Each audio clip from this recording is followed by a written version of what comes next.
Crash issue 44 for September 1987 was another game-themed cover, this month making reference to Renegade reviewed in this issue. This issue marked another change, with reviewers now giving each game a percentage rating as well as a comment. Of course the average overall rating was given as well. Let's find out which games scored most highly. In 10th place with 73% is Star Wreck from Alternative Software. This is a text-adventure spoof of the popular TV series Star Trek. Derek Brewster, reviewing an adventure trail, said that this wasn't the best constructed budget game he'd seen, but one that deals with one of the best TV programmes. He found some of the jokes funny, although described the graphics as rudimentary and the presentation as decidedly average. He made one mistake in this review, describing the response as quill, although this game was produced with Incentive's graphic adventure creator. Although many genres had been spoofed by adventure games already, science fiction and specifically Star Trek was not immune. The game certainly looks very primitive with blocky graphics and the default character set. It relies on the text and humour. Unfortunately the text is not greatly detailed, some location descriptions being purely the name of the location. The humour is certainly not up to the Delta Force standard. Take a look if you're really into that humour style of adventure and want to see Star Trek get the same treatment, but otherwise this is one to avoid. In 9th place is Rebel from Virgin. This is a 2D arcade game set in a dystopian future. You take control of a crowd control vehicle and have to explore the landscape, redirecting mirrors to guide a solar beam into exit tunnels and escape. Paul Sumner reckoned this game was so hard it will have you on the floor in tears, but recommended it if you have the time and patience. He found the graphics excellent and the sound good but monotonous. He scored the game at 88%. Nick Roberts liked the smooth scrolling over pretty backgrounds. He also noted the lack of sound effects and gave a rating of 79%. Ben Stone described this as a simple, unoriginal and pretty unplayable game. He found the graphics to be the only redeeming feature and gave the game 62%. The overall average score was 76%. My initial impression was of a game like Panzer Dream from issue 24.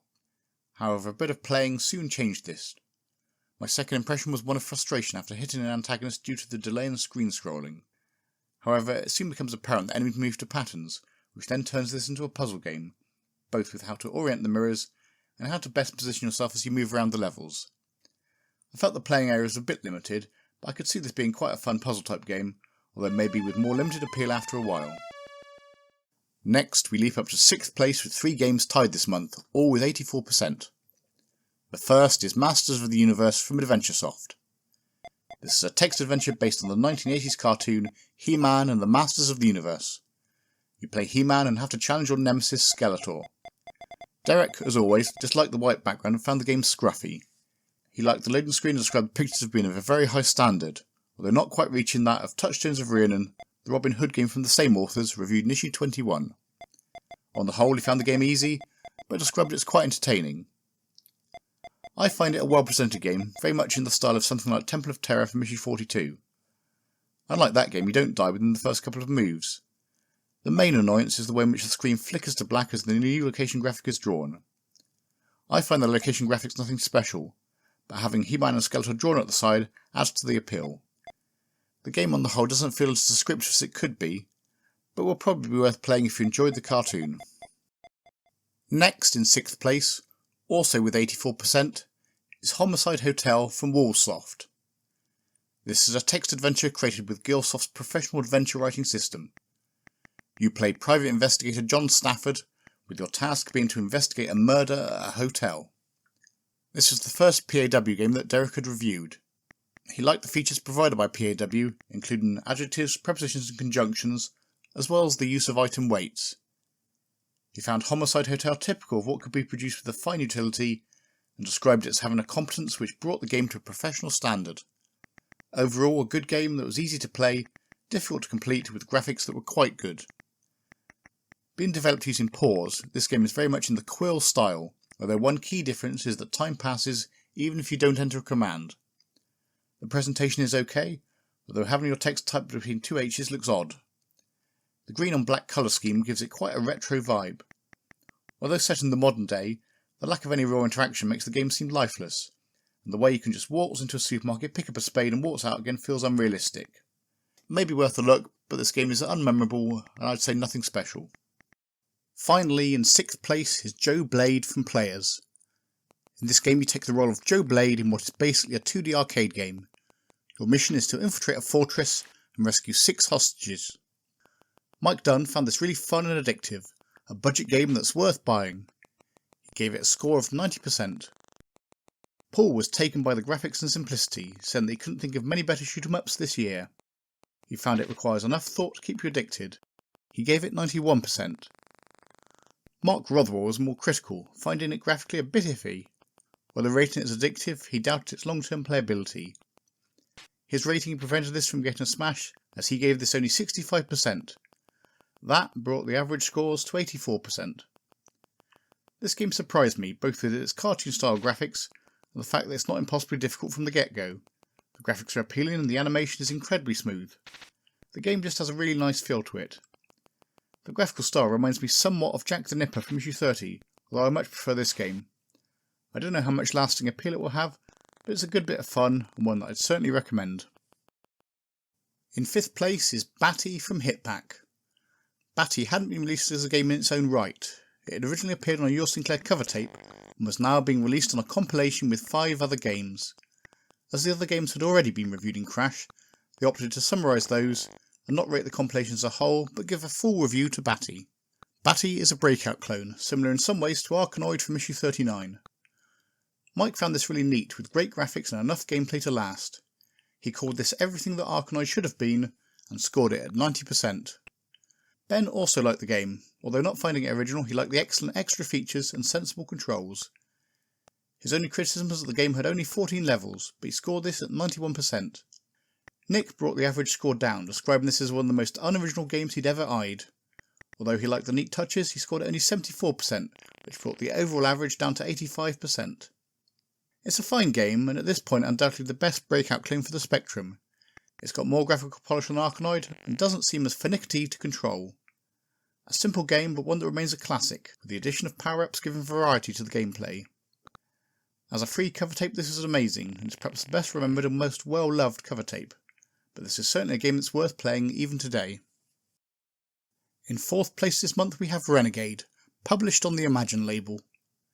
This is a beat-em-up set in modern times, where you fight your way across town as various gangs attempt to stop you. Mike found this an easy game, and one of the best beat-em-ups around. He liked the variety and found it loads of fun, scoring it at 89%. Paul praised the detail, but didn't feel it had the addictiveness of games like Barbarian. He enjoyed the tremendous atmosphere created by the superbly animated characters and ornate backgrounds, but only rated at 83%. Richard Eddy, on the other hand, found it the beat-em-up to end them all, with its outstandingly detailed and colourful graphics, incredible playability and racy tune. He called it a game that shouldn't be missed, and gave it a score of 94%. On average, the game just missed a smash, scoring only 89%. It's reasonably well presented graphically and has nice tunes, but I don't feel it's quite worthy of a Crash smash.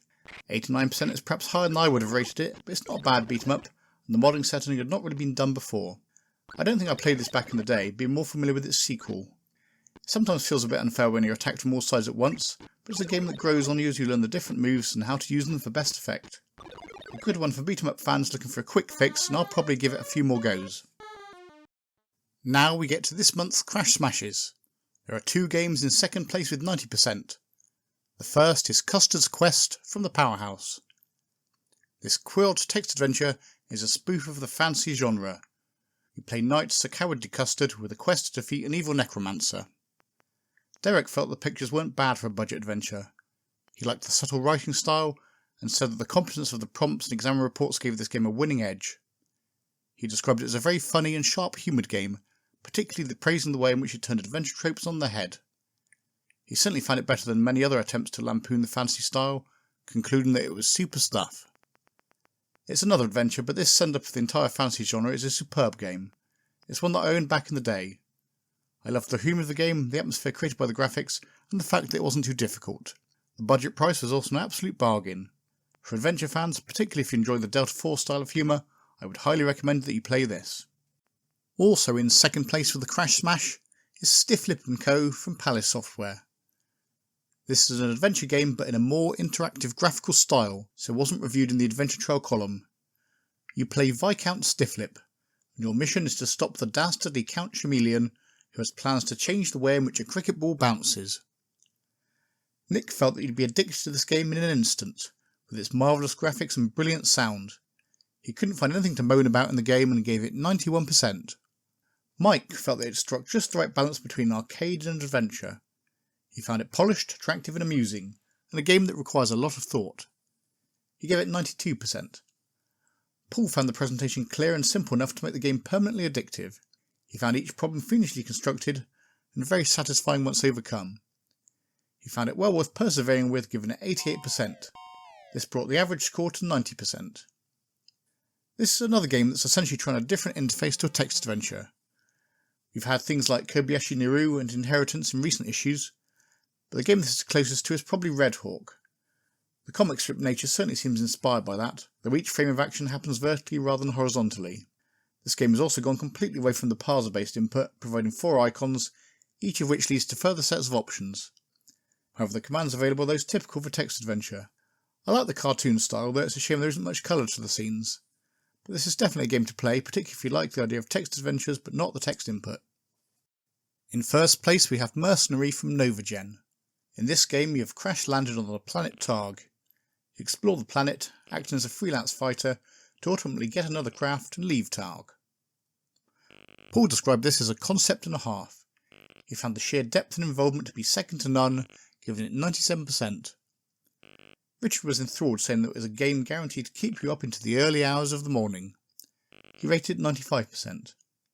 Mike found it immensely playable and with enough variety to appeal to fans of all genres. He found the graphics fast, smooth and uncannily realistic. He called it a triumph of programming and gave it 97%. The overall score reached was 96%. Reading the instructions, the game somewhat reminded me of the themes of Taipan from last issue, with buying craft and trading items being a major part of both games. The setting couldn't be more different, however. It's not really elite either, as you're confined to the surface of one planet. Like both of those games, however, this game has depth. Not just a quick pick up and play, it will take time to explore and build up your skill. Although the surface of the planet seems quite flat at times, this game is certainly one that's worth taking a look at.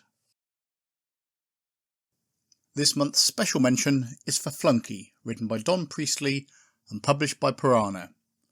This is a 2D arcade exploration type game with a graphical style that Don Priestley had used to good effect in Popeye from issue 20 and Trapdoor from issue 33. In this game you play the role of a flunky or butler to the British royal family and have to keep them happy by performing various tasks. Paul did not like this kind of game at all. He described the animation as blocky and jerky and the game was not much fun. He gave it 51%. Mark thought the graphics were quite good, especially the backgrounds, although criticised the colour clash and called it an average puzzle-solving game. He only gave it 50%. Mike was more positive, calling it pretty attractive, interesting and well presented, although finding a limit to its addictiveness. He rated it higher at 78%, giving an overall average of 60%. This wasn't a game I'd played before, but wanted to try, as I enjoyed Don Priestley's previous games, especially Popeye and Trapdoor. This game doesn't quite have the charm of those, not being based on a well-loved character. Graphically it's in a similar style, which can feel slow sometimes, but like those games it manages colour well to reduce the clash while still being colourful. 60% does seem a bit harsh, it's certainly no Crash Smash, but another fun arcade adventure in the Don Priestley style, worth playing if you enjoyed his earlier games. If you have enjoyed this, please like and subscribe to see more videos about retro computing from Norlogic Retro.